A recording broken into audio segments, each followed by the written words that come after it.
जिस हिसाब से टाइगर पॉपुलेशन बढ़ रही है वो एक हर्ष का विषय भी है, परंतु हमें इस बात का ध्यान भी रखना है कि ये मैन एनिमल कॉन्फ्लिक्ट को हम मिटिगेट किस तरीके से कर सकते हैं। इसमें अवेयरनेस एक बहुत इंपॉर्टेंट पक्ष है।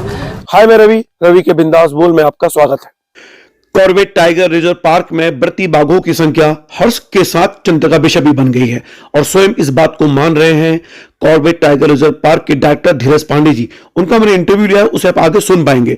अभी कुछ दिनों पहले ही सल्ट के झाड़गांव की एक महिला कमला देवी जो 40 वर्ष की बताई गई, उनको बाघ ने अपना निवाला बना दिया। अपने पीछे वो 3 बच्चों को छोड़ के चली गई। इस तरीके से जानवर और इंसान के पीछे बीच जो कॉन्फ्लिक्ट है, इससे इस क्षेत्र के लोग बड़े परेशान हो चुके हैं। दरअसल बढ़ते बाघों की संख्या से तेंदुआ और गुलदार भी गांव की तरफ बढ़ रहे हैं। यह माना जाता है कि गुलदार और तेंदुआ जिन इलाकों में बाघ होते हैं वहां नहीं रहते, वो इस इलाके को छोड़ देते हैं। इससे गांव की समस्या बड़ी बढ़ गई है। गांव के लोगों की वो टाइगर का निवाला भी बन रहे हैं, तेंदुए का निवाला भी बन रहे हैं, गुलदार का भी निवाला बन रहे हैं। इस समस्या का निदान क्या होगा, यह मैंने सवाल लेने की कोशिश की है। कुछ दिनों पहले इस इलाके में जिस सड़क को आप देख रहे हैं, यहां आसपास 3 से 4 लोगों को बाघ अपना निवाला बना चुका है। आने वाले दिनों में जिस तरह से बाघों की संख्या बढ़ती चली जा रही है, ऐसा लगता है कि गांव में पलायन जो सबसे बड़ा, जो आज तक बेरोजगार माना जाता था, बाघों की बढ़ती संख्या पलायन का मुख्य कारण होने वाली है। अगर सरकार समय से नहीं चेती तो उत्तराखंड के गांव वीरान हो जाएंगे इन बाघ के डर के कारण। फिलहाल आप ये इंटरव्यू सुनिए, क्या कह रहे हैं कॉर्बेट टाइगर रिजर्व पार्क के डायरेक्टर धीरज पांडे जी। सर, मुझे ये जानना है कि कल सांकर गांव में जहाँ पे बाघ ने हमला किया, दोबारा से आदमी की बस्तियों में देखा गया, तो ये टाइगर हैं, ये इंसानी बस्तियों में जो आ रहे हैं, इसका सबसे बड़ा कारण क्या मान रहे हैं? देखिए, हमारा ये मानना है कि एक इजी प्रे की तरफ टाइगर बढ़ रहा है। हाँ। और चूंकि यहाँ बहुत ही ज़्यादा इस लैंडस्केप में जो हमारे गाय भैंस हैं और जो हमारी स्ट्रे कैटल्स हैं, इनकी उपलब्धता बहुत ज़्यादा है। तो ये भी एक बहुत बड़ा कारण है कि टाइगर्स अपने आवास स्थल को छोड़ के बाहर की तरफ आ रहे हैं। सर, क्या जैसे टाइगर बढ़ रही है, टाइगर संख्या बढ़ रही है इस इलाके में, ताकि वो इस तरफ ना आए इंसानों की तरफ, उसके लिए क्या उपाय कर सकते हैं आप लोग? देखिए, जो जैसा मैंने आपको पहले बताया कि जो हमारा प्रयास ये है कि जो स्ट्रे कैटल्स बाहर घूम रहे हैं, जो इजी प्रे बाहर अवेलेबिलिटी हो रही है टाइगर को, वो ना हो पाए।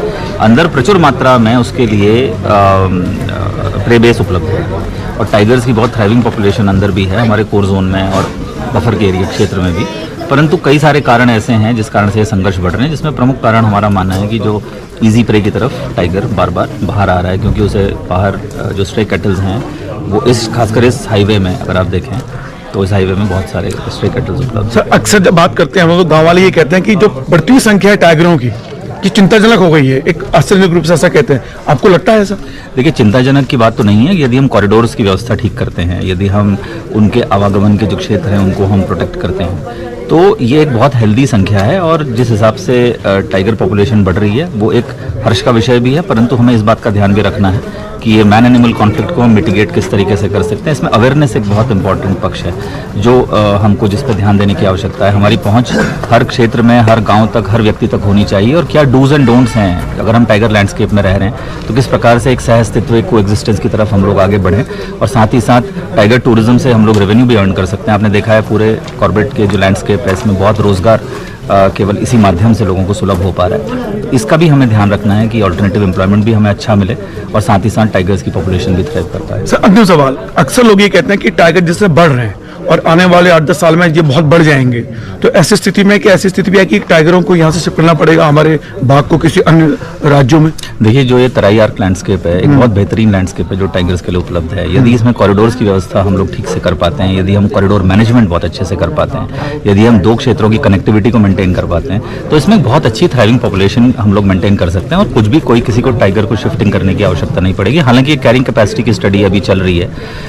जो कि एक उच्च स्तर की एक कमेटी है जो इसमें कैरिंग कैपेसिटी की स्टडी कर रही है कि कितने टाइगर्स और कितने प्रे बेस के आधार पर वो लोग कैलकुलेट करेंगे कि कितने टाइगर्स एक सीमित संख्या में, कितने टाइगर्स यहाँ रह सकते हैं इस क्षेत्र में। यानी कि ये शुभ संकेत है। कभी हम टाइगर को संरक्षण की बात करते थे और आज हम कैरिंग कैपेसिटी पे बात करने लगे हैं, तो यानी कि एक शुभ संकेत है इस दृष्टि से देखा जाए तो। देखिए, मेरा ये मानना है कि टाइगर एक टॉप मोस्ट प्रेडेटर है, एक बहुत हमारा नेशनल एनिमल है। हमें उसे प्रोटेक्ट करने का पूरा प्रयास करना चाहिए। जो बेस्ट पॉसिबल कॉरिडोर्स हम उसको दे पाएँ मूवमेंट के लिए, जीन पूल एक्सचेंज के लिए, वो हमें उसके उपलब्ध कराने चाहिए। और एक अच्छा एक ऑल्टरनेटिव एम्प्लॉयमेंट भी लोगों को हम इस माध्यम से सुलभ करा पाएंगे, ये मेरा मानना है। बहुत धन्यवाद सर आपके लिए। देखिए, टाइगर की कैरिंग कैपेसिटी बढ़ के बारे में सोचा जा रहा है, तो ये माने ये तय है कि हमारी जो टाइगरों की संख्या आने वाले टाइम में बढ़ने वाली है, और कॉर्पोरेट प्रशासन इसमें चिंतित भी है, क्योंकि इंसानों की बस्तियों में अगर टाइगर जा रहा है तो वो खतरे की बात तो है।